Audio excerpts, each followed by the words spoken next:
Wi-Fi Warriors. They abuse Wi-Fi and crafted their playstyles around the natural delay of Wi-Fi. They aren't actually good, and they never do well offline. Wait. Nah, well, that was just luck. You know, Foe doesn't really play against Sonic. He doesn't know the matchup like that. It won't happen again, right? Okay, well.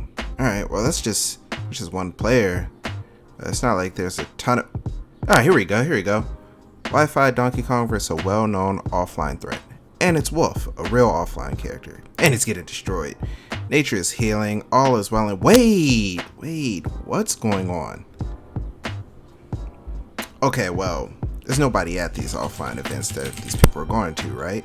Okay, what do we have here? We have Foe. Oh, it's really good. MVD. Wait, wasn't that dude top 20? Vin's crazy. Alright, well, maybe a different event. Sparkle. Larry, that dude's a legend. And Void? Wait, what? How are these Wi-Fi players winning? Well, maybe not. Okay, Quit. Okay, and then Gent. Wait, that dude was running New York. Mr. E. Sinji?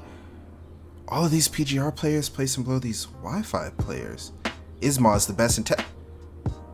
Nico's in first here. What's really going on here? I thought these players wouldn't do well offline, but they're actually good players. For as long as I've been playing, and I've been playing for a long time, there's been a negative stigma behind Wi-Fi players.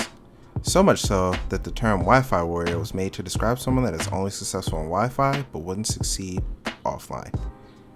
But also, for as long as I've been playing, again a long time, the majority of the best players in Smash play Wi-Fi. Across multiple games, there have been many top players that started on Wi-Fi. Remember this guy? One of the most decorated players across multiple Smash titles, started out as a Wi-Fi warrior in Brawl. In fact, the majority of his practice throughout Smash 4 and Ultimate was through playing Wi-Fi for Glory and Elite Smash, even though he was already one of the biggest offline threats. What about this guy? Or this guy from earlier in the video? Well, they both started out playing in this guy's online tournaments in Smash 4, and again, became legitimate offline threats. Y'all might be familiar with this one too.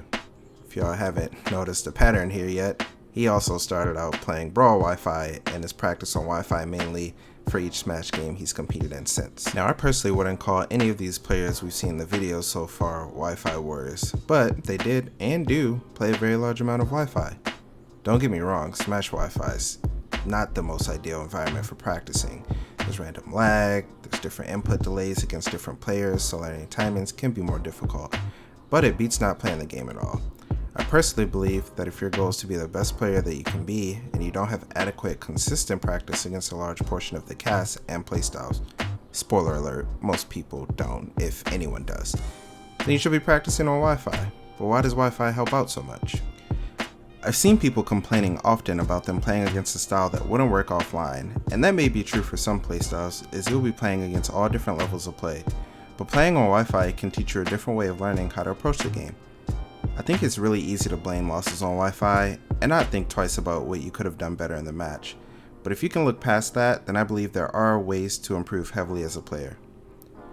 Instead of looking at situations as something you can always react to, Wi-Fi can teach you to look at situations in an anticipatory way.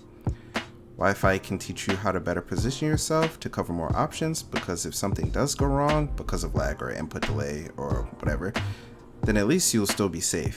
You can take that positional advantage you've learned from Wi-Fi and go offline and look at the game in an entirely different way.